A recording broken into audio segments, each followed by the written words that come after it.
You know, we have this idea that for a veteran, telling their story is always a good thing, right? It seems so simple. Just talk about what happened and you'll start to heal. But what if the truth of a war story is way more complicated and honestly, way more fascinating than just a simple list of facts? Let's dig into the story behind the story. This quote from the highly decorated veteran David Hackworth, man, it just gets right to the heart of the whole thing. There's this gap, right? A space between the raw, chaotic experience of war and the stories that get told years later. And it's in that gap that we find something really powerful about memory, meaning, and mental health. So, to really get what's happening in that gap, we need to see how these stories are built from the inside out. Let's start with a real narrative from a veteran focusing on a single moment that came to define so much for them. Okay, listen to this. It's an account of a helicopter incident from way back in 1978, and it is absolutely terrifying. The narrator's describing the engine screaming, the machine coming apart, just pure chaos and danger. But I want you to pay close attention to how he talks about it. He's not just a passive victim here, is he? No way. He sprinted, he pulled one of the pilots, he helped pull others to safety, and then, and this is so important, he pulls this huge lesson from it all, about his own resilience. See, this isn't just a report of what happened, it's a story about survival and finding strength. And that right there, that act of finding meaning, of shaping the chaos into a story that makes sense, that is an incredibly powerful psychological tool. And it turns out there's a real science to it. This whole process of building a story to heal, well, psychologists have a name for it: narrative processing. So what is narrative processing? Well, it's basically the mental work we all do to turn the raw, messy data of our lives into a story that makes sense to us. It's how we connect the dots, between something that happened in the past, who we are today, and who we want to be. For veterans trying to make sense of incredibly stressful experiences, this process is absolutely critical. In fact, there's research on this. A 2021 study by Peter Tappenden and his team took a close look at the stories of 154 U.S. military veterans. They analyzed how these vets described their most stressful memories, and they were looking for patterns. And guess what? They found that two key ingredients, two specific ways of telling a story, were consistently tied to better mental health. So, what are these two magic ingredients? Well, they're called agency and growth. A story with high agency is one where the storyteller is the main character, the protagonist. They're the one taking action, making choices, having some control, just like that veteran in the helicopter story. And a story with high growth is one where they find a silver lining, a positive lesson, some kind of new insight from the whole mess. The flip side, of course, is a story with low agency and growth, where the narrator is just a helpless victim.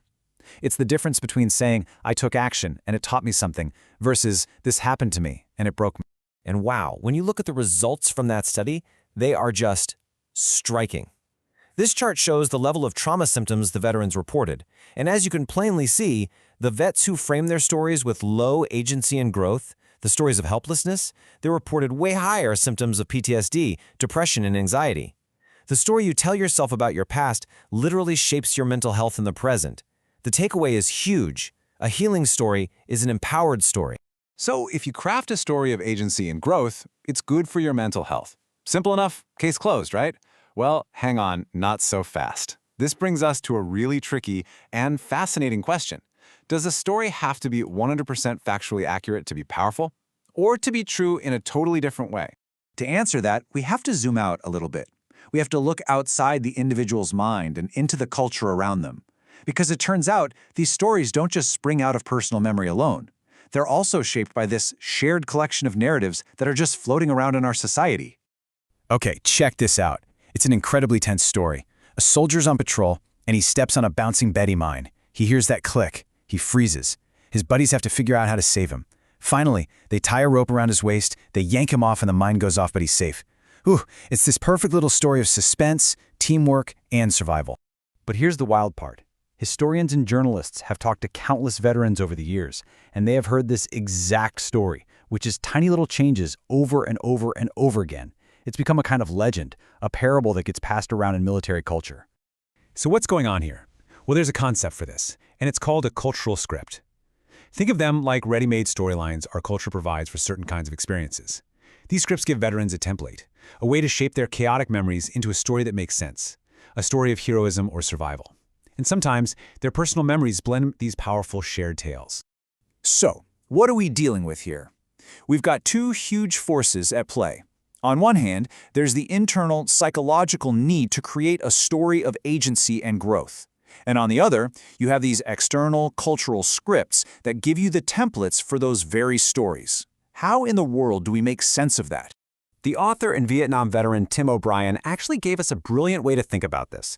He makes a distinction between happening truth and story truth. Now, happening truth is the raw data. It's what a video camera would have recorded, the objective facts, and nothing more. But story truth, that's about the emotional reality. It's about the gut feeling, the deeper meaning of what happened. O'Brien says that sometimes, to make you truly feel the fear and chaos of war, a storyteller might have to invent a detail or two to get closer to that emotional core than the bare facts ever could. And this is where it all clicks back together. The psychological power of a narrative, the part that builds agency and growth and helps people heal, that lies in its story truth. It's about making meaning from the chaos. That act of creation is what does the healing. Whether the final story is a perfect factual report or a blend of memory, metaphor, and these cultural scripts. So what does all of this mean for us, the listeners? Well, it means we need to listen to these stories a little differently, with a more sophisticated ear. It's not about playing gotcha and trying to catch someone in a factual error. It's about trying to understand what the story is trying to do. So the next time you have the honor of hearing a veteran story, try listening with this new framework. Listen for that agency and growth. Is the narrator the hero of their own story? Listen for the echoes of those cultural scripts we talked about. And most importantly, ask yourself, beyond just the literal facts, what is the story truth this person is working so hard to share with me? Because telling that story, that is an act of incredible courage. It's an attempt to build a bridge of understanding from an experience most of us can barely even imagine. And that leaves us with one last, really big question to chew on. When a story provides profound healing for the person telling it, but maybe it stretches the objective happening truth to get there, what does it truly mean for us to listen, to bear witness, and to honor that story? That's something really worth thinking about.